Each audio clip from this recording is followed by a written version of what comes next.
அன்பான அனைவருக்கும் அன்பனின் அன்பான வணக்கங்கள். அன்பர்களே, சபரிமலை ஐயப்பன் கோயில் மண்டலகால பூஜைகள் கடந்த திங்கட்கிழமை கார்த்திகை முதல் தேதி தொடங்கியது. காணன வாசனும் கலியுக வரதனுமாகிய ஐயப்பனை தரிசிக்க முதல் நாளிலிருந்தே பக்தர்கள் கூட்டம் அலைமோதுகிறது. இரண்டாம் நாளான நேற்று சபரிமலையில் கட்டுக்கடங்காத பக்தர்கள் கூட்டம் அலைமோதியது. ஒரு நாளில் 1,00,000க்கு அதிகமான பக்தர்கள் திரண்டார்கள். சபரிமலையில் தங்கம் திருடும் கும்பல் ஐயப்பனையும் திருடிச் சென்று விடுவார்களோ என்ற அச்சத்தில் அதற்கு முன்னரே ஐயனை தரிசிக்க வேண்டும் என்று வந்தார்களோ தெரியவில்லை. சன்னிதானத்தில் கடும் நெரிசல் ஏற்பட்டது. மாலை அணிந்து ஐயப்பனை பார்க்க வேண்டும் என்ற ஆசையில் காடுமலை கடந்து வந்த பக்தர்கள் ஐயப்பனை தரிசிக்க முடியாமல் திரும்பினார்கள். பலர் பந்தளம் கணபதி கோயிலுக்கு சென்று மாலை கழற்றிவிட்டு ஐயனை தரிசிக்க முடியவில்லையே என்ற வேதனையில் அழுதவாறே கண்ணீர் விட்டவாறே சொந்த ஊர்களுக்கு புறப்பட்டார்கள். பக்தர்கள் விட்ட கண்ணீருக்கு சம்பந்தப்பட்டவர்கள் பதில் சொல்லியே ஆக வேண்டும். இதற்கு முன்பும் இதுபோல் பக்தர்கள் கூட்டம் வந்தபோது ஏற்படாத பிரச்சனை இடதுசாரி அரசு பதவியேற்ற பிறகுதான் ஏற்படுகிறது. சரியான முன்னேற்பாடுகள் செய்யாமல், அடிப்படை வசதிகளை செய்யாமல் படம் காண்பிப்பதிலேயே அதிக கவனம் செலுத்துவதுதான் பிரச்சனைக்கு காரணம் என்று பக்தர்கள் கூறுகிறார்கள்.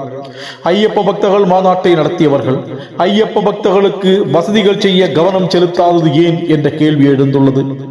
கார்த்திகை முதல் தேதி கோயில் நடை திறக்கும் பக்தர்கள் வருவார்கள் என்பது அனைவருக்கும் தெரியும். அப்படி இருக்க முன்னேற்பாடுகளில் கவனம் செலுத்தாதது ஏன்? திருடிய தங்கத்தை மறைப்பது குறித்த சிந்தனையில் இதை மறந்து விட்டார்களோ? ஏற்பாடுகளை முறையாக செய்யப்படவில்லை என்று தேவசம்போர்டின் புதிய தலைவராக பொறுப்பேற்ற IAS அதிகாரியும் முன்னாள் கேரள தலைமைச் செயலாளருமான ஜெயக்குமார் பகிரங்கமாக ஒப்புக்கொண்டு விட்டார். பம்பையிலிருந்து சன்னிதானம் வரை நேற்று 10 மணி நேரம் நீண்ட வரிசையில் நின்ற பக்தர்கள் பல மயங்கி விழுந்தார்கள். போலீஸ் செயலிழந்து நின்றது. தண்ணீர் இல்லை, உணவு இல்லை என தவித்து பல மணி நேரம் காத்து நின்று இறைவனை பார்க்க வேண்டுமே என்ற எண்ணத்தில் அத்தனை கஷ்டங்களையும் தாங்கி பல தரிசனம் செய்தார்கள்.